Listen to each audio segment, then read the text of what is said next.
bom dia. O NE1 desta segunda-feira, 13 de janeiro, está no ar. Estamos juntos. A partir de agora, até 1 da tarde, eu agradeço a sua companhia e conto com a sua participação pelo Canal Globo. QR Code na tela para você mandar sua mensagem. É só apontar a câmera do seu celular e enviar vídeo e foto. A gente começa esta edição dando uma olhada no tempo, no centro do Recife. Imagens ao vivo para você da câmera que fica instalada no alto da antena da TV Globo, no bairro de Santo Amaro. Choveu forte durante a madrugada em várias cidades da região metropolitana. O tempo continua bem nublado. Pela manhã choveu também. Muitas ruas e avenidas amanheceram alagadas. Transtorno danado para quem precisou sair de casa para os compromissos logo cedo. Daqui a pouco a gente traz todas as informações sobre esse temporal e também a previsão do tempo para hoje. E você vai ver. Polícia Civil prende um homem suspeito de furtar pelo menos 8 casas na zona norte do Recife. Ao vivo, o NE1 fala sobre um golpe que pode prejudicar aposentados e pensionistas do INSS. A gente traz orientações para você não ser enganado. Famílias de crianças com microcefalia causada pelo vírus da Zika estão preocupadas com o aumento de mortes de meninos e meninas que completaram 9 anos. Semana começando, o NE1 fala sobre emprego e oportunidade para quem deseja mudar de carreira. E tem também uma reportagem sobre o melhor momento para tirar de vez a fralda dos bebês. Fica com a gente que ainda tem as informações sobre o trânsito e os serviços de graça para você conseguir aqui na região metropolitana. Fica ligado que o NE1 está só começando. Agora são 11 horas e 49 minutos. Há 9 anos, Pernambuco sofreu uma epidemia do vírus da Zika, uma infecção transmitida pelo Aedes aegypti, que até então era considerada sem grande gravidade. Mas com o passar do tempo, a doença mostrou a possibilidade de uma grave sequela. Mulheres grávidas que foram infectadas tiveram filhos com microcefalia. Desde então, essas famílias vivem a luta para garantir os direitos dessas crianças e o acesso a tratamentos que tragam mais qualidade de vida. A gente acompanha essa questão há anos aqui no NE1. Recentemente, uma nova preocupação começou a deixar as famílias em alerta. Natália Dielu tem os detalhes para a gente. Oi, Natália, bom dia.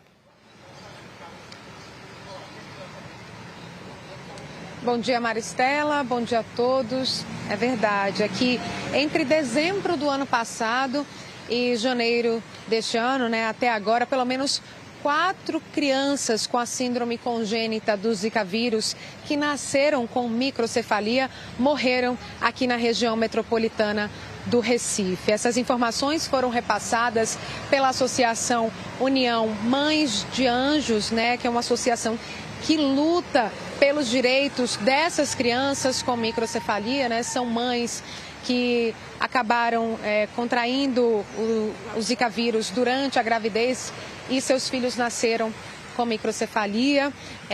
Inclusive, a associação reclama de uma subnotificação dessas mortes, por parte da Secretaria Estadual de Saúde. A Secretaria Estadual de Saúde diz que ainda não se pode fazer uma relação dessas mortes com o Zika vírus, com a síndrome congênita do Zika vírus, que isso precisa ser investigado.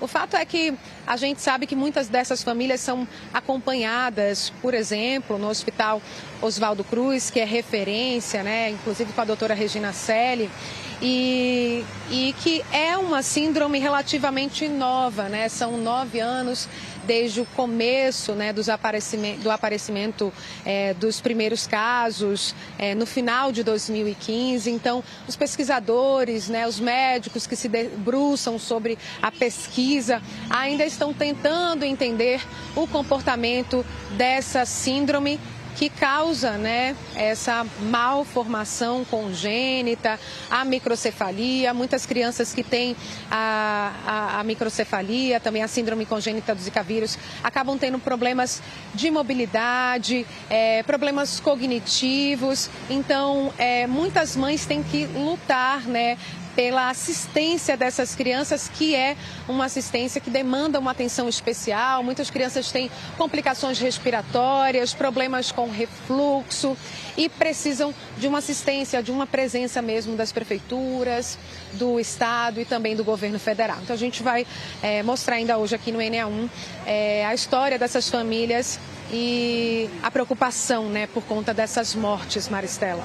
Faz tempo que a gente fala aqui sobre a necessidade de uma maior assistência para essas famílias, né, Natália? Daqui a pouco você volta, então, com outras informações. Quase todo mundo tem aquela caixinha em casa com remédios para dor de cabeça, febre, náuseas. E agora, nas férias, a atenção precisa ser redobrada para que as crianças não tenham acesso. Tomar remédio sem prescrição médica e na dosagem errada pode trazer consequências graves para a saúde. E se a criança tomar? Luna Markman vai falar com a gente. Ela está com uma médica pediatra, tem que deixar esses remédios bem guardados e bem longe das crianças, né, Luna? Bom dia. Isso, Maristela. Bom dia para você e a todos. Bem longe das crianças, porque dependendo da dosagem, do tipo de remédio e da idade da criança, pode ser bem perigoso. Aqui comigo a pediatra Ana Cláudia Firmino, a quem eu já pergunto qual é o lugar ideal para guardar o medicamento, porque eles são tão variados, né? Bom dia. Bom dia. O lugar ideal é longe do alcance de qualquer criança. Então, armários fechados e altos. Nada de deixar embaixo do armário da cozinha, do lado da mesinha da cabeceira. Isso é muito fácil acesso, até para os menorzinhos também, que estão começando a engatear, que se apoiam. Não estou falando nem dos grandões, mas dos pequenininhos, até isso é importante. Quais são os sinais que a gente pode perceber que uma criança tomou um remédio escondido?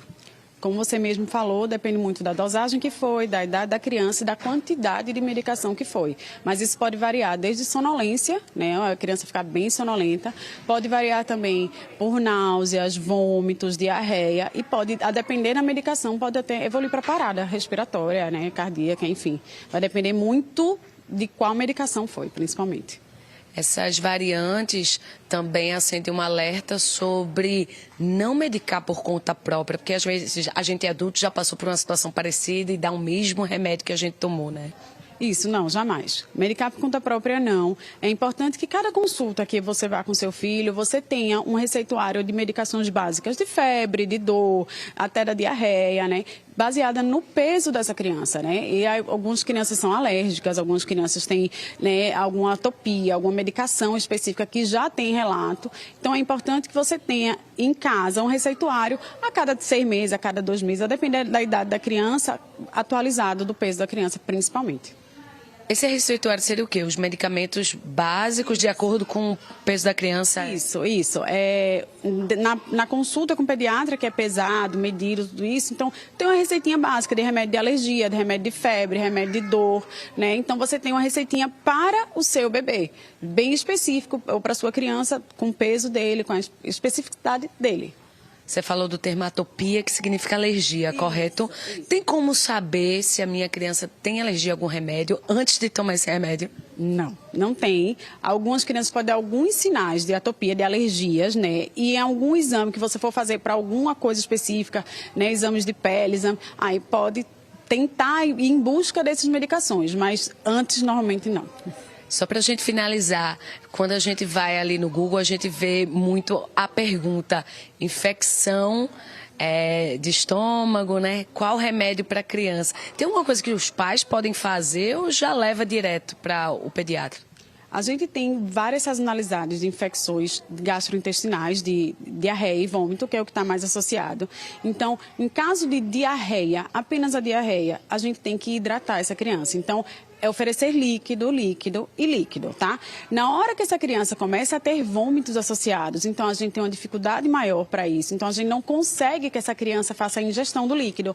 Então, a gente tem um risco grande dessa criança desidratar. E vômito, a desidratação é grave e rápida, então é emergência. Muito obrigada pelas orientações. Maristela, com você no estúdio. Muita atenção aí dos pais ou responsáveis pelas crianças que estão com mais tempo livre em casa agora nas férias, né, Luna? Começo de ano vem sempre com novos projetos e vários deles estão relacionados ao trabalho. Tem gente que não está feliz com o emprego que tem ou pensa em outros desafios e, por isso, começa a fazer planos para uma mudança de carreira profissional. Mas está difícil saber por onde começar. Gustavo Ferreira está por aqui. Como é que faz para organizar essa transição, hein, Gustavo? Bom dia. Oi, Maristela, muito bom dia para você, bom dia a todos que acompanham o NE1. Bom, o primeiro passo é tratar a transição de carreira como um projeto. Isso tem que ser muito bem organizado, muito bem pensado, alinhado. Se puder, bota no papel para organizar todos os passos para que não seja uma aventura, né? Porque se não der certo, as consequências podem ser muito ruins. A pessoa pode ficar fora do mercado e isso é péssimo.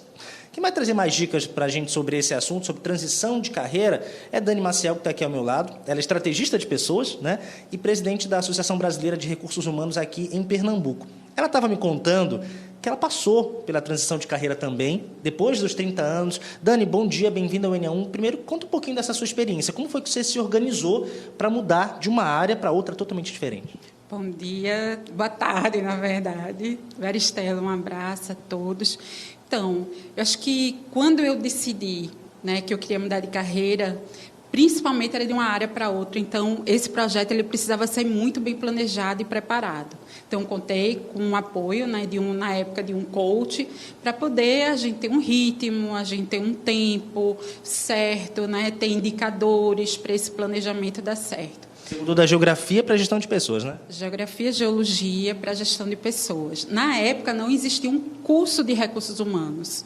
Então, isso ainda dificultou ainda mais. Eu tive que ir para uma área adjacente, uma área pertinho disso, que era desenvolvimento humano, para poder ir migrando, né, aos poucos para essa área.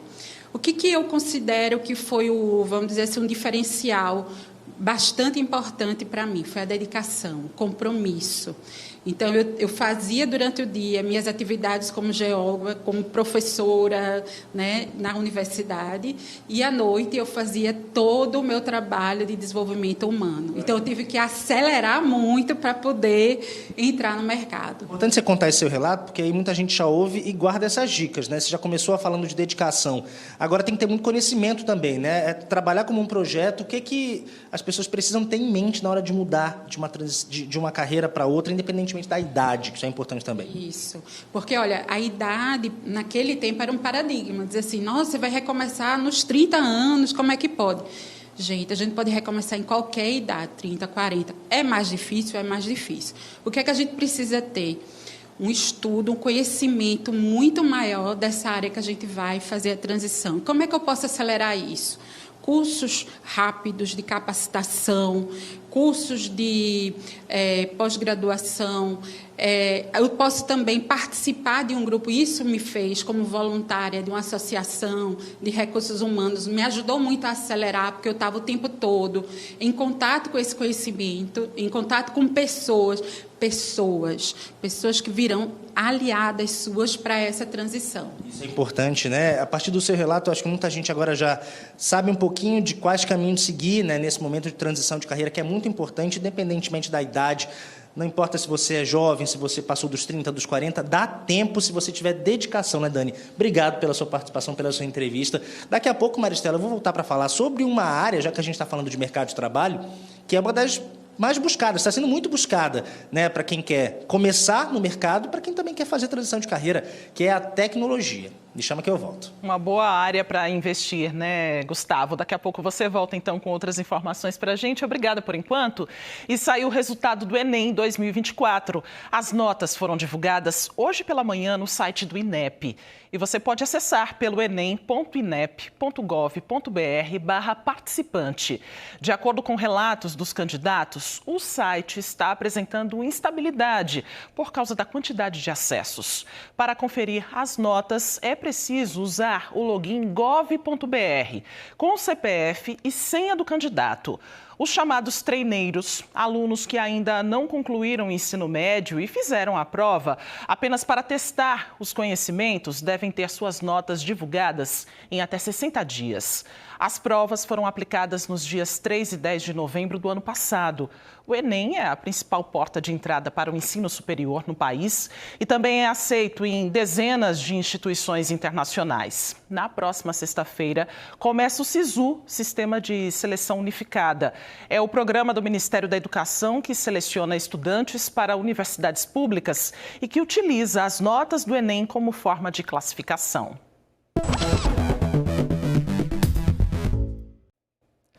Meio-dia e 2, bora com informações para quem está procurando emprego. Chegou a hora do nosso quadro Há Vagas.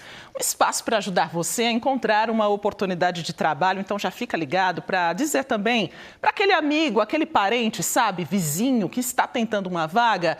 As primeiras 3 oportunidades já estão na nossa tela para auxiliar de cabeleireiro, para trabalhar em Olinda e também no Recife. São 3 vagas, precisa ter feito o ensino. Volta para mim, por favor, só com as primeiras informações ali das primeiras vagas. A gente vai seguir, daqui a pouco a gente volta para as primeiras vagas, só para a gente passar todas as informações. Agora sim, perfeito, muito obrigada. Auxiliar de cabeleireiro, vou repetir, tá? Para trabalhar em Olinda, no Recife, são 3 vagas, precisa ter feito o ensino fundamental completo, 6 meses de experiência na função e aí já dá para se candidatar, tá? Os detalhes dessas vagas estão aí no Go Recife. Bora para as próximas? Agora para esteticista, para trabalhar no Recife, são 2 vagas, precisa ter feito o ensino médio completo, não precisa de experiência na função. Tem oportunidade também para quem trabalha como auxiliar de confeitaria para trabalhar na capital pernambucana, são 2 oportunidades. Tem que ter ensino médio completo, tá? E também 6 meses de experiência na função. E para a gente fechar, tem vaga também para saladeiro, são 2 oportunidades para trabalhar no Recife, precisa de ensino médio completo, não precisa de experiência na função, vai lá no gorecife.recife.pe.gov.br que tem todos os detalhes sobre essas vagas. Boa sorte aí aos candidatos. E chegou a hora do quadro Pega a Dica do G1 Pernambuco. É para você ficar ligado, onde tem serviços, cursos, muito mais para você organizar a semana. Arthur Ferraz já está por aqui. Bom dia, boa semana, boa tarde já, 12:04. Vai passar todos os detalhes para a gente, onde é que tem serviço de graça na região metropolitana para a gente aproveitar, Arthur. Isso, Maristela, boa tarde para você e para todo mundo que nos acompanha aqui no NE1. Lembrando que para ter acesso a todos esses serviços que a gente traz no G1, basta apontar a câmera do seu celular para o QR Code na tela, como se fosse tirar uma foto e entrar no link. Olha, agora vamos dar uma olhada nas dicas? Bora lá, que elas já apareceram aqui para a gente. Tem curso online, Arthur? Exatamente. A primeira dica são esses cursos online do SESI. São 300 vagas para 2 cursos. Habilidade para falar em público e satisfação do cliente, 2 assuntos aí fundamentais para quem quer se dar bem no mercado de trabalho. Quem tiver interesse de participar deve ter no mínimo 16 anos. As inscrições são pela internet e vão até domingo ou até todas as vagas serem preenchidas. Então é bom ficar ligado. A gente traz ainda os cursos profissionalizantes da Uninasal. São 5.000 vagas em mais de 140 cursos e tem de várias áreas. Tem de finanças, negócios, tecnologia, saúde, mercado pet, comportamento e muitas outras. As aulas são presenciais e acontecem em 5 cidades: Recife, Paulista, Olinda, Cabo de Santo Agostinho e Carpina, na Mata Norte. As inscrições vão até o fim do mês, também pela internet. E a gente traz ainda a programação do mamógrafo móvel de Jaboatão, que voltou agora em janeiro. Os atendimentos vão das 8 da manhã até as 4 da tarde e para ter acesso aos exames é preciso levar RG, CPF e cartão do SUS. A gente tem aí a programação até 31 de janeiro, ou seja, até o fim desse mês. E a lista dos locais por onde o mamógrafo vai passar e as datas você confere no G1, que você pode acessar baixando o nosso aplicativo, que é de graça, como tudo isso que eu acabei de falar. Maristela. Perfeito, Arthur. Muito obrigada pelas dicas de hoje. Até a próxima semana. Até a próxima. Valeu. E o NE1 segue em busca de dicas para as crianças aproveitarem as férias com muita diversão. Hoje a gente mostra uma opção de colônia de férias no bairro de Brasília Teimosa, na zona sul do Recife. Luna Markman tá por lá, já soube que por aí tem aquelas brincadeiras de antigamente, né, Luna? Pois é, Maristela, eu tô numa colônia de férias particular aqui em Brasília Teimosa, na Zona Sul, e Luca tá tentando aprender a pular corda. Como é que é, Luca? Vem, vai. Eita, danos. Ô, Luca, vem cá, rapidinho. Quantos anos tu tem, meu amor? 5 aninhos. E tu já tinha brincado de corda? Sim. Rapaz, mas tu sabe que não é pra fugir da corda, não. Tem que pular a corda, né? Como é teu nome? Igor, quando é férias assim, o que tu gosta de brincar? De jogar, assistir Assistir o quê? meus jogos. Entendi. E tu gosta de brincar assim na rua também? Deixar o celular um pouquinho de lado e brincar? É massa, né? Mas eu sou menina de prédio e não dá pra brincar um pouco. Eita, tem que ter naquele horário certinho lá embaixo, né? Entendi o que você quis dizer. Deixa eu passar aqui, não mexe essa corda agora não, valeu. Porque essa colônia, gente, tem atividades assim, como de antigamente, pular corda, jogar bola. E tem também, ó, por exemplo, essa atividade com argila. Porque tem que ter muita criatividade, né? Pra deixar as crianças entretidas. Quem tá à frente nessa colônia de férias é a Gabriele, que eu queria entender um pouquinho como é o esquema dessa colônia. Começou na semana passada, né, Gabi? Isso. Nossa proposta, na verdade, é que as crianças saiam das telas, né? Que elas tenham esse ambiente para elas explorarem e brincarem e se desenvolver, né? Através do brincar. Então, a gente disponibiliza vários materiais, várias oficinas, brincadeiras, que elas consigam se desenvolver brincando e conhecendo também. E como é? Paga por diária, paga por mensalidade? Funcionamos nos pacotes de diária e semanais também. Essa semana a gente está com promoção de Tá quanto? R$250 a semana. Então, Já passou a semana toda? a semana todinha. Então, elas passam a semana de segunda a sexta. Que massa. Tem alguém que topa falar comigo? Rapidinho. Eita, tá. Pode ser contigo, meu amor. Rapidinho. Deixa eu passar aqui pra esse lado. Tu tá brincando de quê? Argila. E esse dedo todo melado, tem problema não? Não. Só não pode botar na boca, né? Tu vai querer fazer o quê com argila? Tu já sabe? Não sei. Não sabe. Vai deixar a imaginação rolar, né? Rapaz, eu tô achando que esse ali tá parecendo um pirulito. É um pirulito, sim. Aí, acertei. E aquele outro, vermelhinho, é o quê? É um picolé. É um picolé, muito bem, muito obrigada, viu, querida? E, ó, só pra gente finalizar, mostrando aquela opção ali, ó, que as crianças estão brincando como se estivesse num laboratório de ciências, é? Olha que legal. Como é teu nome, meu amor? Helena. Helena, o que tem aí? Tu sabe ou tu tá só curtindo? Acabei de chegar, não sei não. Acabei de chegar. E tu gosta de ficar aqui na colônia? Gosto. Tu gosta por quê? Porque é legal, a gente faz oficina de slime, faz brincadeira, faz um monte de coisa. Que massa, beleza. Aí, tá vendo que as crianças gostam? Essa aqui quer falar no microfone de qualquer jeito, né? Tá. Um beijo, meu amor. Maristela, contigo. Gostei de todos os entrevistados e dessa última também, viu, Luna? Bom demais brincar, né? Bom também que desenvolve habilidades, gasta energia. Obrigada, Luna. A seguir, ruas e avenidas da região metropolitana amanheceram alagadas desse jeito. Olha só, choveu bastante durante a madrugada e a gente traz as informações atualizadas sobre a previsão do tempo. Polícia Civil prende um homem suspeito de furtar pelo menos 8 casas na zona norte do Recife. E ainda hoje, a hora certa de começar a tirar a fralda dos bebês. Um processo que traz muitas dúvidas para as famílias. O NE1 volta já, eu volto rapidinho, 12h10.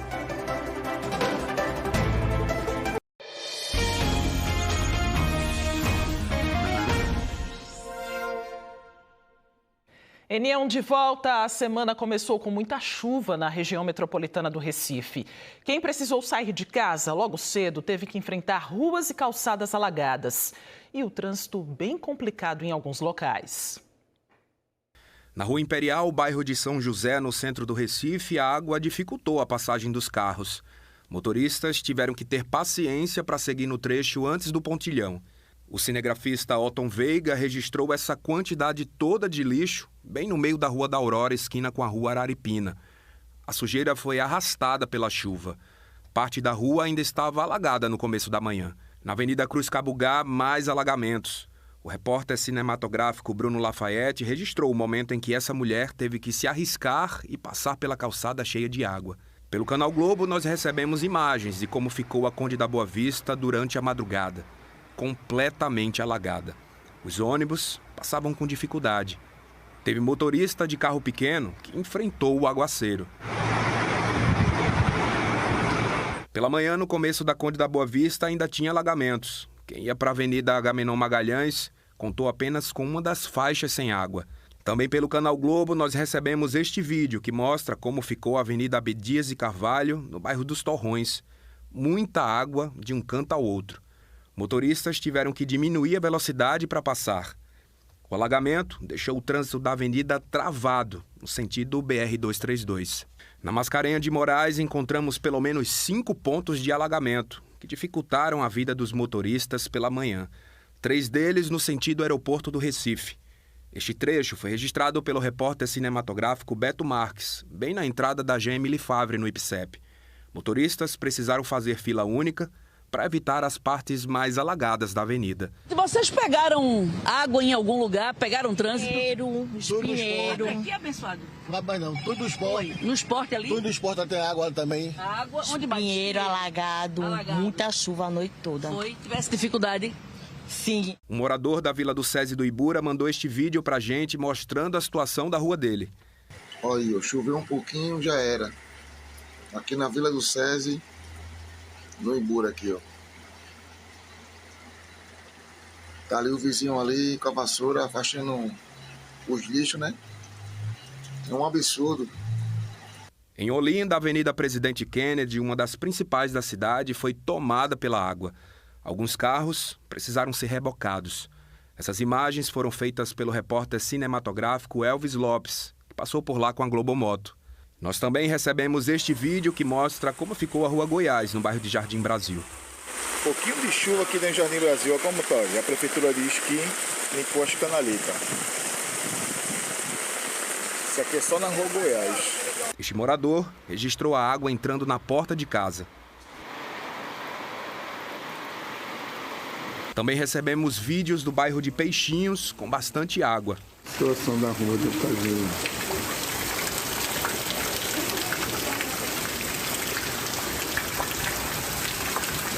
A casa vazando, o teto vazando. Neste outro vídeo, dá para ver essa rua completamente alagada no bairro de Jardim Fragoso. Na segunda perimetral norte, a pista no sentido PE15 também foi ocupada pela água. Alguns motoristas tiveram que pegar a contramão. Quanto problema, né? Por causa das chuvas, a Agência Pernambucana de Águas e Clima, a APAC, emitiu um alerta que indica a continuidade de chuvas moderadas para as próximas 24 horas na região metropolitana do Recife. Então é preciso ficar atento, buscar a Defesa Civil do seu município em caso de emergência. Neste momento, a maré está subindo no Recife e deve atingir a altura máxima de 2,5 metros às 4h20 da tarde. Depois volta a descer, atingindo a mínima às 10h30 da noite. Morreu no fim de semana a mulher que estava internada no Hospital Oswaldo Cruz com raiva humana. A gente mostrou esse caso aqui no NE1 na semana passada. De acordo com a Secretaria de Saúde do Estado, a paciente tinha 56 anos e era de Santa Maria do Cambucá, no Agreste. Ela foi transferida para o Recife no dia 31 de dezembro do ano passado.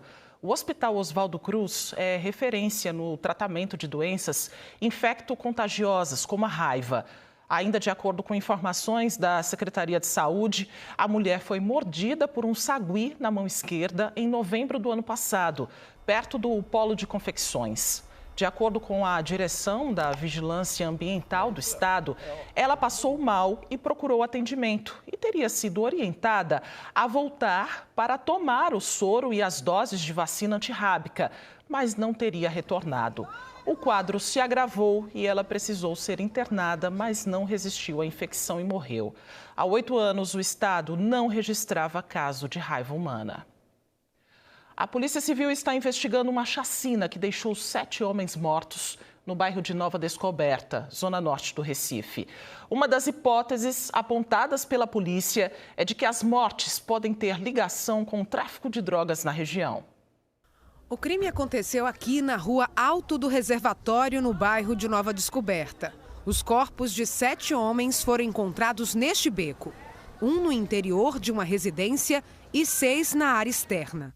Os homens foram identificados como Cláudio José da Silva, de 43 anos, Cleiton José Bento, de 41 anos, José Carlos Gomes Bezerra, de 37 anos, Luiz Fernando da Silva Barbosa, de 25 anos, Luiz Herculano Alves Filho, de 40 anos, Silvano José da Silva, de 36 anos, e Valdeci Sebastião da Silva, de 51 anos. A polícia confirmou que um dos homens levou 10 tiros de pistola em várias partes do corpo. Munições de diversos tipos de calibres foram encontradas, além de alguns objetos que indicavam o consumo de drogas. Os disparos teriam ocorrido por volta das 11h45 da noite do último sábado. Essas 7 pessoas estavam dentro desse imóvel, consumindo, segundo informações, drogas, álcool e realmente o que a gente chama de pó virado. Quando os indivíduos, os autores, chegaram em 2 veículos, fortemente armados, entraram nessa residência e passaram a realizar disparos. A gente tem já comprovado a utilização de provavelmente arma de calibre diverso, 12.40 e 9 milímetros. Sabemos também que havia outros indivíduos no local e essas pessoas saíram antes dos autores chegarem, ou seja, poderia ter sido um crime com a quantidade maior em relação a vítimas. Eles, segundo colaboradores, segundo a população da região, são pessoas que atualmente estavam trabalhando e se reuniam ali naquele imóvel para consumir drogas. A Polícia Civil disse que 3 pessoas foram ouvidas e que 2 das 7 vítimas da chacina tinham antecedentes criminais por estupro e homicídio. São várias linhas de investigação, porém, a linha mais forte que nós temos até o momento seria uma disputa pelo tráfico de drogas. A gente tem no local um reforço da Polícia Militar, realizando a ostensividade, buscando a prisão desses indivíduos. Nós temos equipe da Polícia Civil com a Divisão Especial de Apuração de Homicídio, equipe do DEPATRE, DENARC, da Força Tarefa, desde ontem atuando, buscando todas as informações para que a gente possa chegar na autoria, motivação e circunstâncias desse crime. A Polícia Civil disse que ontem uma equipe do Instituto de Criminalística esteve no local dos homicídios e fez uma perícia. E que o resultado desta perícia deve ser concluído em até 30 dias. O prazo pode ser prorrogado. A polícia disse ainda que as investigações seguem até a conclusão do inquérito policial. A Polícia Civil prendeu um homem suspeito de furtar pelo menos 8 casas na zona norte do Recife. De acordo com a polícia, os crimes foram principalmente nos bairros de Água Fria e do Espinheiro. Os detalhes da prisão foram apresentados há pouco na sede da Polícia Civil, no centro do Recife. Juliano Roque está por lá e tem os detalhes para a gente. Oi, Juliano. Boa tarde. Oi, Maristela. Boa tarde para você, boa tarde para todo mundo que nos acompanha no NE1 de hoje. 2 bairros muito conhecidos aqui na zona norte da capital, Água Fria e Espinheiro. Os 2 com comércio forte, com muitas lojas, padarias, galerias. Muita gente passando para cima e para baixo. E à noite era que esse bandido agia. Mas ele, dessa vez, não era um desconhecido da polícia não, viu? Nós convidamos o delegado Diego Acioli para falar com a gente sobre esse caso. A polícia já vinha na cola desse homem já tem um tempo, né, delegado? Boa tarde, Maristela. Boa tarde, telespectadores. De fato, nós já vimos investigando esse indivíduo há um certo tempo, devido aos inúmeros casos onde ele era apontado como autor desses crimes. Então, fizemos os procedimentos policiais e começamos a monitorar a expedição do mandado de prisão.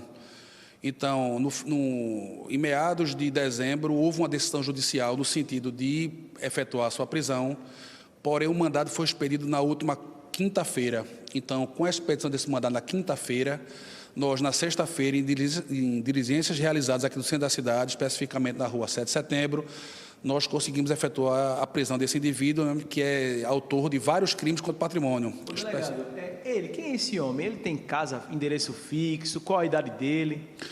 Ele era um morador de rua, ele já havia sido preso anteriormente e estava com o uso da tornozeleira eletrônica. Então, ele, por ser morador de rua e não tem residência fixa, emprego, então ele praticava esses crimes contra o patrimônio segundo ele, no sentido de vender esses objetos, né, para poder comprar drogas e manter o seu vício em cracks. O que é que ele levava mais, delegado?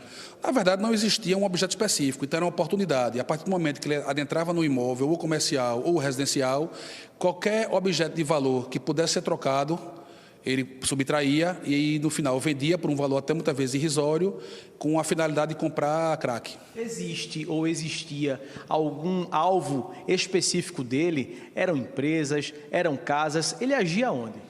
Na realidade, ele não tinha um alvo fixo, né? O crime de furto, como um todo, ele é muita questão de oportunidade. Então, ele, especificamente, ele praticava mais crimes à residência, porém não era exclusivo. Ele também praticava crimes contra estabelecimentos comerciais. Então, adentrava nesses imóveis, muitos dos casos em Água Fria e no bairro do Espinheiro, praticava esses crimes, como eu dito, com a finalidade de comprar substâncias entorpecentes. Ele já foi preso outras vezes, ele responde a quantos processos na justiça e ele já foi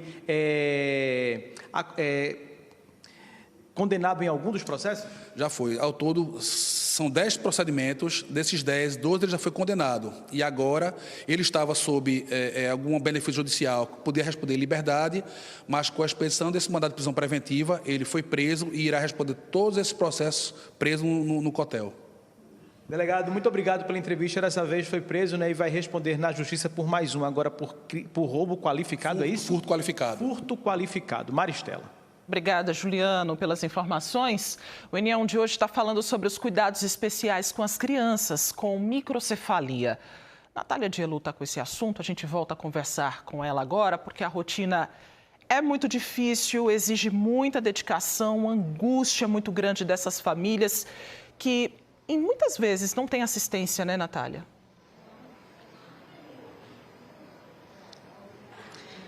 Maristela, e muitas vezes a gente acompanha já há alguns anos, né, essas famílias por meio de reportagens.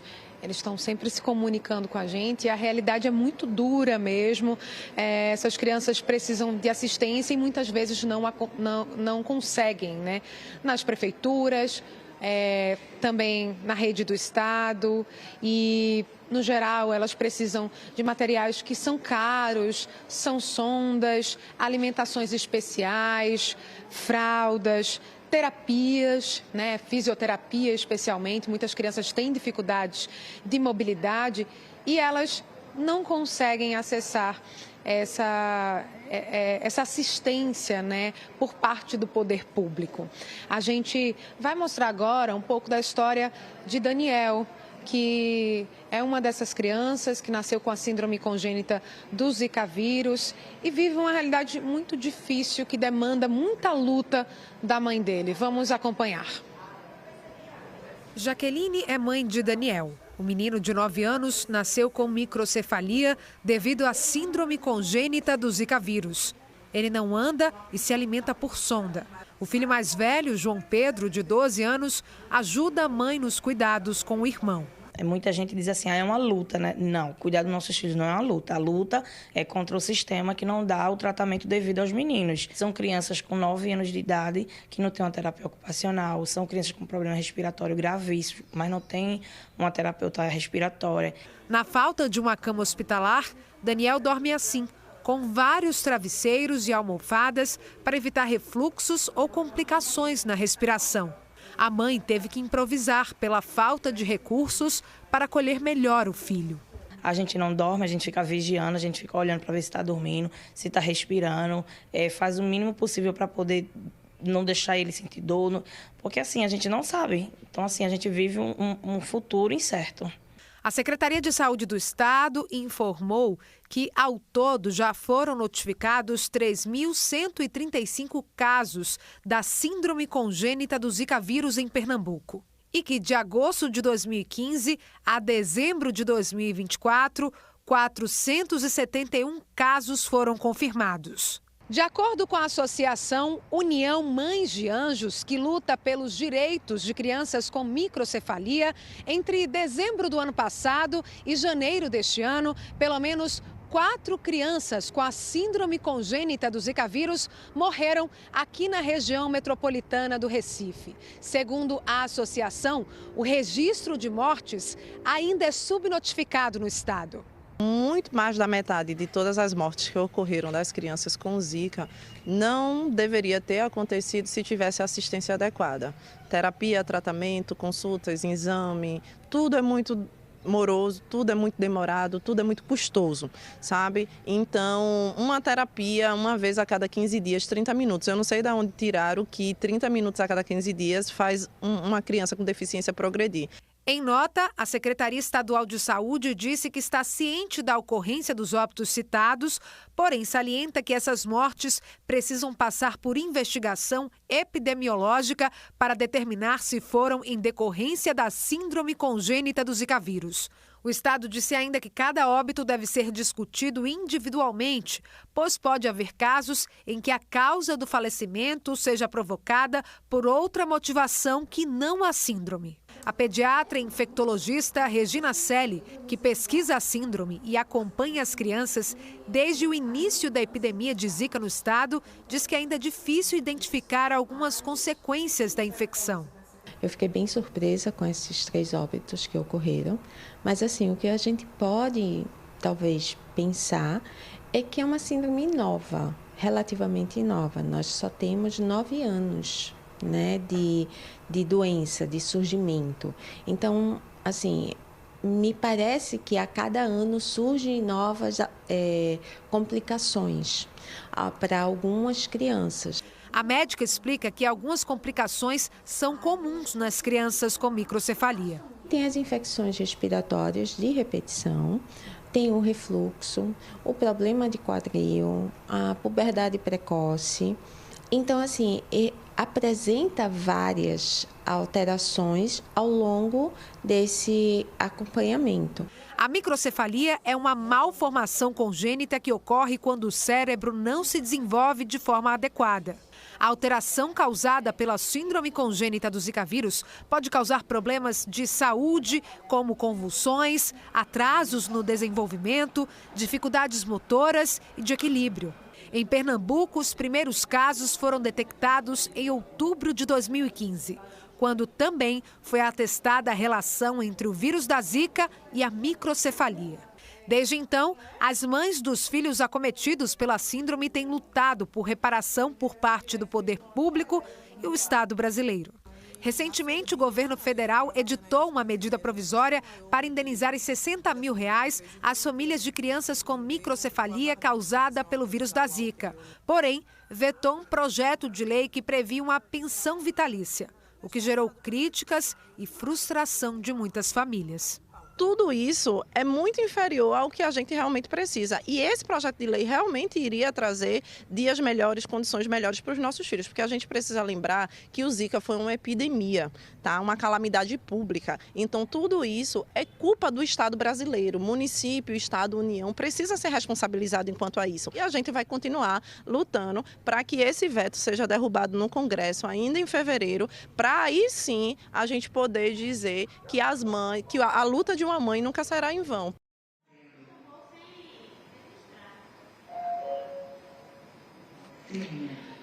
O governo federal disse sobre o veto ao projeto de lei que a medida...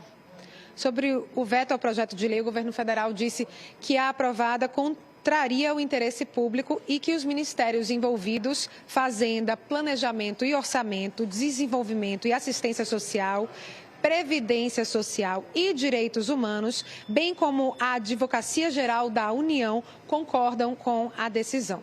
A gente está aqui na agência da Previdência Social em Casa Amarela. Estamos aqui ao lado de Daniela Carvalho, que é gerente desta agência. E ela vai explicar para a gente sobre esse valor, né, que foi aprovado aí nessa medida provisória, o valor de R$60 mil para essas crianças, né, com microcefalia. Como é que vai funcionar, né? Essa medida provisória foi editada, publicada no Diário Oficial no dia 8. O que é que deve acontecer agora? Boa tarde, Daniela. Isso, boa tarde a todos.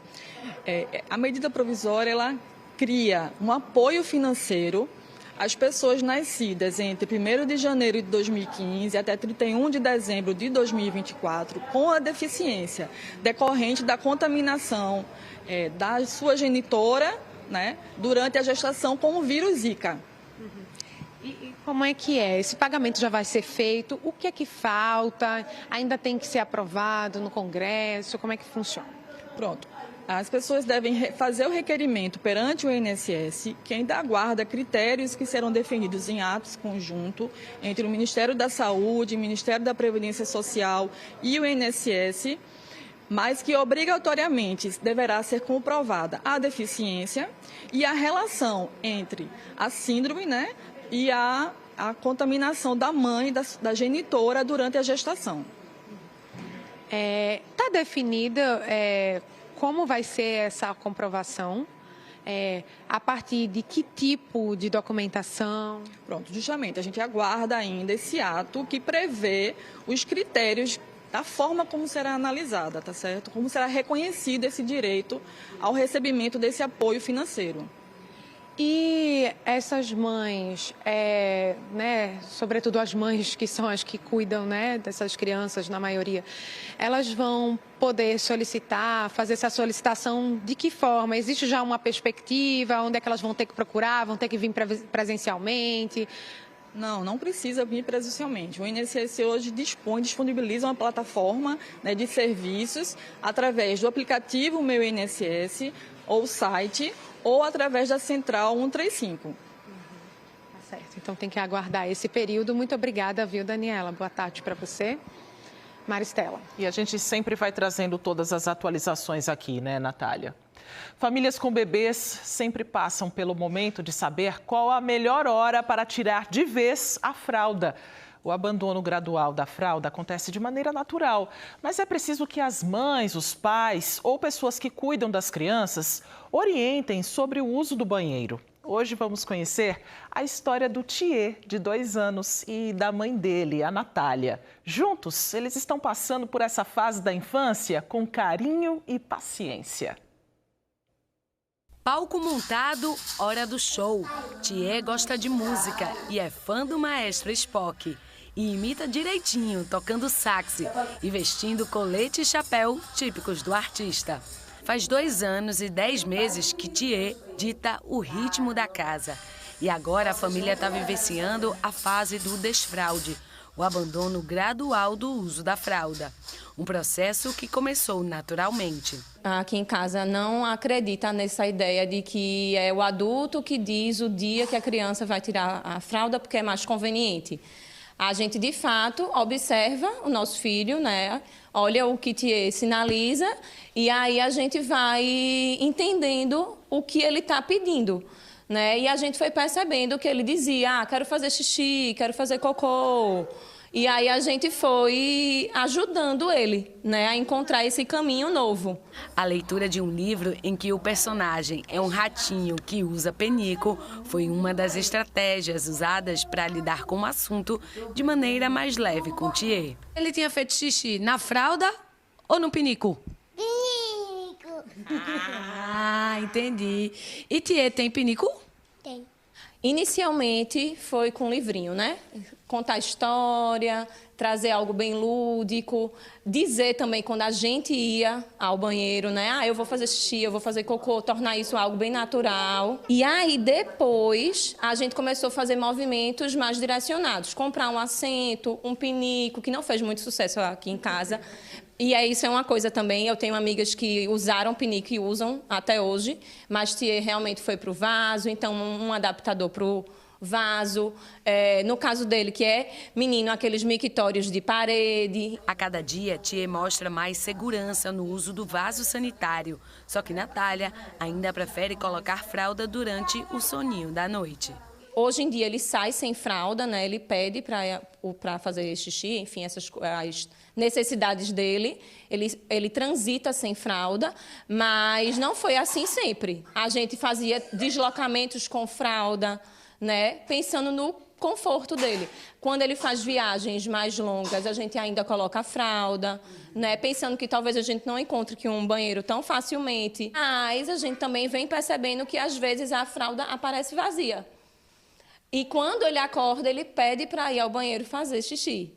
Então, ele tem sinalizado para gente que talvez uma nova etapa se anuncie, mas agora a gente está esperando, ele ainda tem esse lugar. Enquanto o Thier amadurece devagarzinho, a irmã cresce na barriga da mãe. A decisão de tratar o desfraude com naturalidade e as experiências vividas com o Thier vão ajudar Natália com a caçula, sabendo que cada criança tem uma história diferente. Não é feio fazer cocô e xixi, é necessário para o funcionamento do nosso organismo, né? Então, para a gente não é feio, não é fedido, não é chato, não é constrangedor, é algo normal, natural para todos nós. E agora com Rita a gente não sabe como vai ser, quando ela vai desfraudar, quando isso vai se iniciar, né? Até porque ela vai ter um professor. Então a gente não sabe, né, como isso vai acontecer, vai ser novamente outra experiência.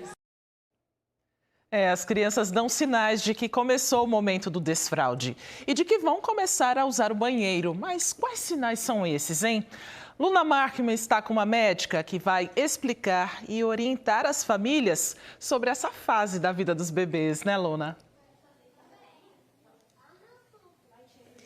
Isso, Maristela, eu continuo na colônia de férias em Brasília Teimosa, onde tem bastante criança aqui. Agora elas já estão mais crescidinhas aí, 4, 5 anos, já não usam mais fraldas. E eu volto a convidar a pediatra Ana Cláudia Firmino, que primeiro falou sobre a importância de manter os remédios longe das crianças. Agora conversa com a gente sobre desfraude.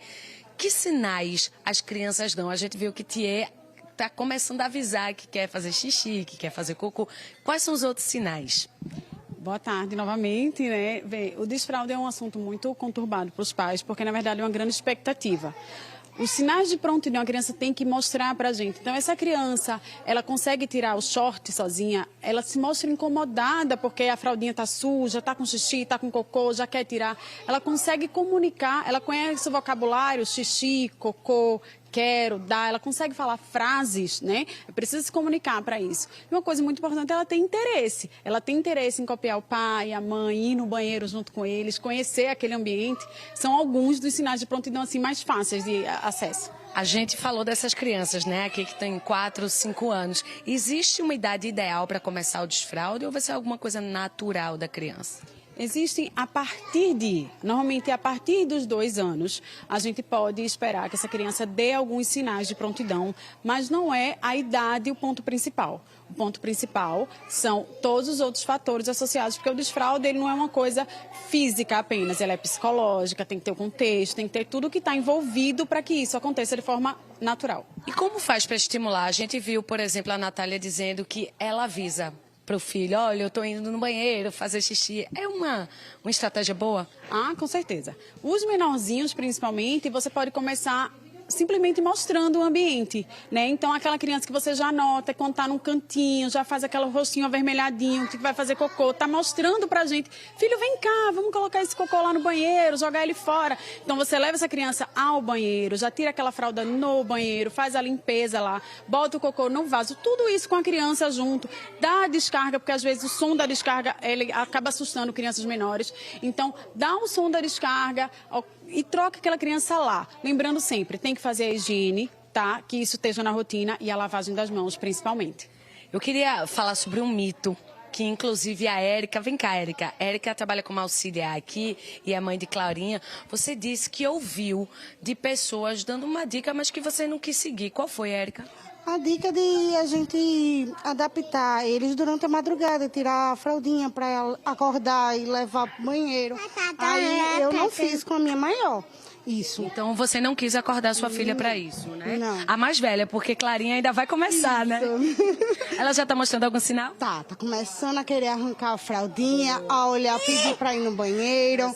Aí tá começando. Porque cada filha é diferente, né? E aí eu te pergunto, pode acordar? É recomendado acordar na madrugada? Ai, não, minha gente, acordar, eu costumo dizer que sono é sagrado, principalmente de criança. Então, o desfraude noturno, ele é mais prolongado, ele é o último a ser feito da criança. Então, você vai começar a pensar em tirar a fralda quando essa criança começar a amanhecer com essa fralda seca. Então, a gente vai fazer algumas coisas, tipo, antes dela dormir. Então, nada de muito líquido antes de dormir, aquele gagal dormindo, né? Então, isso não. Então, a gente vai fazer o pré. Acordar jamais. Jamais. Se amanhece com a fralda cheia, porque não está na hora ainda. Maravilha. Muito obrigada pelas dicas, doutora Maristela, com você no estúdio. Excelentes orientações, né, Luna, para as famílias. Hoje o NE1 traz dicas para quem pensa em mudar de profissão. Já falamos sobre a necessidade de um planejamento para fazer essa transição com segurança. O problema é que tem gente que decidiu mudar, mas não sabe para qual área. Quer uma dica? Um estudo feito pelo Fórum Econômico Mundial em 55 países estima que as novas tecnologias vão criar 78 milhões de novos postos de trabalho no mundo até 2030. Gustavo Ferreira está de volta para conversar com a gente. Sem dúvida, uma excelente área para se investir, né, Gustavo?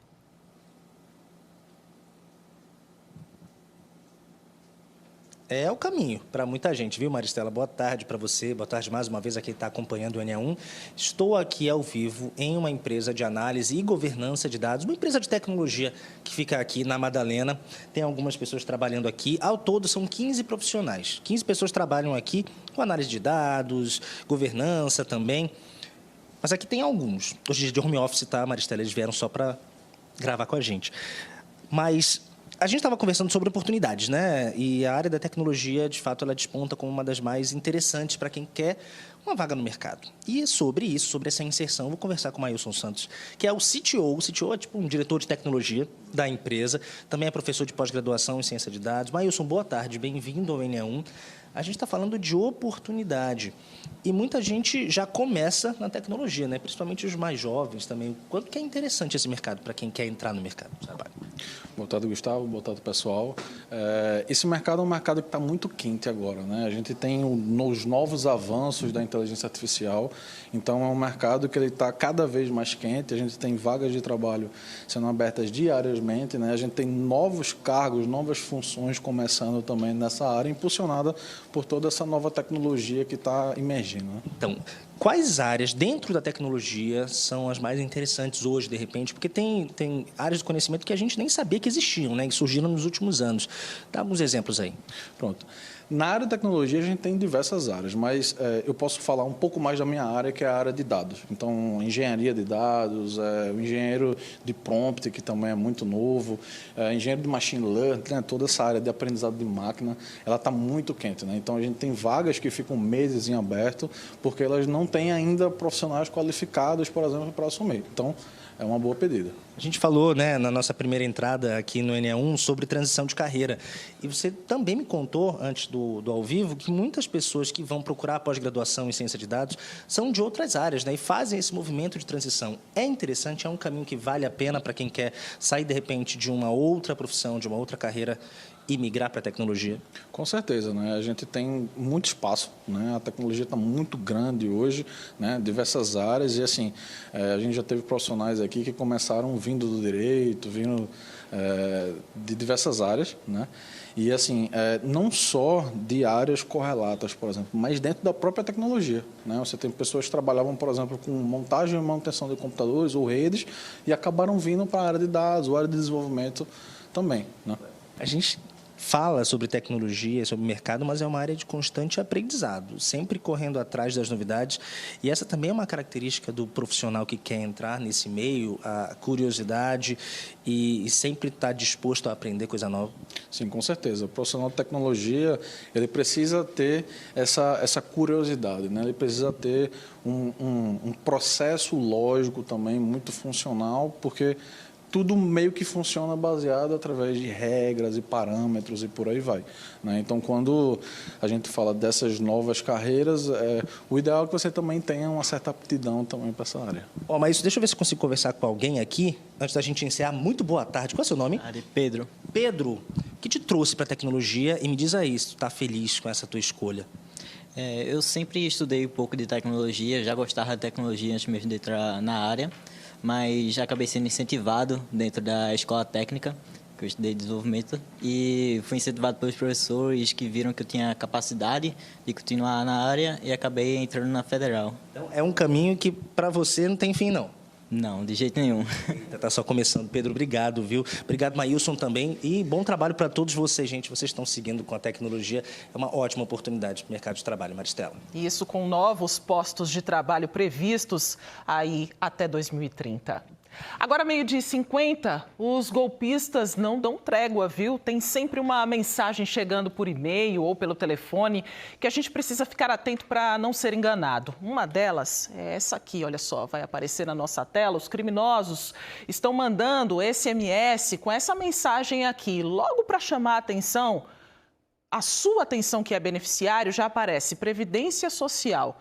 Um número também, nós escondemos ali o X, né? Nós não vamos divulgar este número. Em seguida, a mensagem: seu teste de vida se encontra pendente. Evite o bloqueio do seu benefício.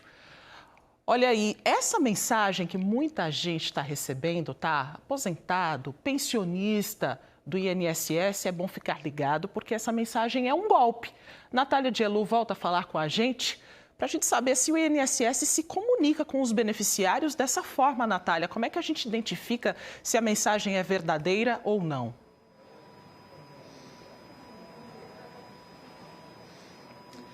Maristela, especificamente sobre a prova de vida, o INSS ele não entra em contato para pedir esses dados. Desde o ano passado houve uma mudança, né, na prova de vida. A gente está aqui ao lado novamente de Daniela Carvalho, que é gerente aqui da Previdência Social da Agência de Casa Amarela, né? Daniela, desde o ano passado houve uma mudança, a pessoa não precisa mais fazer a prova de vida, né? Então isso realmente é um golpe. O importante é dizer que a obrigação, a comprovação quem irá fazer a prova de vida é o INSS. Então é importante destacar que o INSS não vai encaminhar servidor, não vai encaminhar mensagem pedindo para você clicar em nenhum link para fazer a prova de vida, tá certo? O INSS hoje, ele vai buscar informações de bases do governo, né, e de outras instituições parceiras para comprovar a vida daquele beneficiário. Me dá um exemplo. Por exemplo, eu vou ao banco e vou sacar o meu benefício, o meu pagamento com a biometria, tá certo? Eu acesso a plataforma do meu INSS. Se eu tenho um Celugov, é importante essa diferença. Eu tenho um Celugov e eu acesso, já houve uma comprovação. Se eu atualizo o meu CAD único, já é uma verificação de que a pessoa de forma presencial esteve ali. E isso acontece, mas não é quando eu faço aniversário, Natália. As pessoas tinham ainda essa ideia, né? Na verdade, é a partir da última prova de vida, o INSS vai captar essas informações num período de 10 meses. Então, assim, o INSS, ele liga para a pessoa para pegar dados pessoais, ele manda mensagem, mandando clicar em algum link, como é que é? De forma alguma, tá certo? Como eu falei para você, o INSS não vai mandar servidor pedir documentação, tirar foto, não vai encaminhar mensagem pedindo para clicar no link, né? Porque com a ameaça de que vai ser bloqueado o pagamento. O que é importante para o beneficiário conhecer, saber, é que a atualização dos seus dados cadastrais, eles devem ser prioridade. Então, mudou de endereço, mudou de telefone, atualiza os seus dados cadastrais, porque se o INSS precisar em outra situação, vai conseguir encontrar o cidadão. Mas se eu estou na dúvida se aquela SMS é mesmo, se eu estou na dúvida se aquela SMS é mesmo do INSS, como é que eu posso comprovar se aquela mensagem é verdadeira? É importante que ele pode fazer uma ligação para a Central 135 e procurar saber, olha, eu estou aqui com uma pessoa, recebi um link, com certeza isso é um golpe, vai ser um golpe. Não, o INSS não faz esse tipo de abordagem para fazer a comprovação de vida. Muito obrigada, Daniela. Boa tarde, Maristela. Liga 135, na dúvida não clica em nada, pede a orientação correta. E nos destaques do Jornal Hoje, você vai ver a reviravolta no caso de 2 meninos mortos por envenenamento no Piauí. Kovalik. O Jornal Hoje desta segunda-feira mostra a reviravolta no caso de 2 meninos mortos por envenenamento no Piauí. Foi há 5 meses. Uma mulher foi presa, teve a casa incendiada. Agora um laudo mostra que ela pode ser inocente. O principal suspeito passou a ser o mesmo homem acusado de ter envenenado o arroz que matou 4 pessoas da mesma família no fim do ano. Nas notícias internacionais, o fogo na Califórnia pode ficar ainda mais forte. A Agência de Meteorologia dos Estados Unidos avisou que esta semana o vento vai soprar a uma velocidade superior a 100 km por hora, com risco de espalhar as chamas ainda mais. Aqui no Brasil, a semana começa com temporais provocando mais mortes. Em Minas Gerais, foram 11 vítimas de um desmoronamento. Em Sergipe, 3 pessoas da mesma família morreram quando o carro caiu numa cratera aberta pela chuva. E tem outros lugares do país enfrentando os temporais. Será que a chuva forte vai continuar ao longo da semana? A gente conta no Jornal Hoje. No litoral norte, o domingo foi de fé e devoção a São Gonçalo do Amarante. Fiéis participaram da tradicional buscada da imagem do santo, que é padroeiro da cidade de Itapissuma. Na Capela de São Paulo Apóstolo, no Forte Orange, em Itamaracá, os fiéis enfeitam com flores o andor de São Gonçalo do Amarante para uma tradição de 164 anos. A Irmandade de São Gonçalo é guardiã desta celebração que atravessa o tempo. Uma herança que o pedreiro Ailton faz questão de levar adiante. Consegui levar o legado do meu avô. Meu avô começou e eu, desde meus 8, 9 anos que eu vim acompanhando ele. E após o falecimento dele, eu continuei. A imagem foi trazida para essa capela no primeiro domingo de janeiro, numa grande procissão por terra. Agora, a missão dos fiéis é levar São Gonçalo do Amarante de volta ao município onde ele é padroeiro, Itapissuma. E isso vai ser por uma grande procissão marítima. Todo esse vai e vem do santo a cada ano tem uma explicação.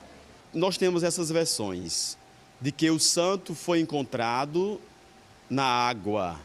Encontrando São Gonçalo, seria, quem sabe, Deus uma proposta de ali se erguer uma igreja dedicada a ele para a veneração, e a veneração levando à conversão da comunidade dos corações. Uma segunda versão de que, depois de encontrar deste santo, se colocava ele virado para um determinado lugar e se encontrava ele de volta para um outro lugar. A gente tem toda uma analogia de que é o querer de Deus, é o agir de Deus. Se trouxe o santo, tem que levar de volta para a casa dele. A imagem é abençoada antes de deixar a capela para o ritual da buscada. Com São Gonçalo na paz. Amém. Uma pequena procissão acompanha o andor até a beira da praia. Dezenas de embarcações esperam para seguir junto com a imagem. Mas surgiu um problema para embarcar o andor. O pier foi destruído com o desgaste do tempo e o barco não conseguia se aproximar. O jeito, então, foi entrar na água e seguir até o barco. Muitos braços se juntaram para que o andor embarcasse. Sob a proteção do padroeiro, pescadores, moradores e visitantes seguiram para Itapissuma. Ao redor, vários tipos de embarcações acompanharam num dos locais mais bonitos do litoral norte de Pernambuco. No começo da noite, a imagem estava de volta à igreja dedicada ao padroeiro. Quem foi buscar o santo está feliz em tê-lo de volta em casa para mais um ano de proteção e preces. Muita fé e devoção, onde as pessoas fazem seu pedido e São Gonçalo intercede no céu por nós. Durante toda a semana tem festa para o padroeiro de Itapissuma. Até o próximo domingo tem missas, novenas e atrações culturais na cidade. O NA1 volta amanhã. Você pode rever e compartilhar as reportagens a qualquer hora no Globoplay. Uma ótima tarde para você. Fique agora com o Globo Esporte.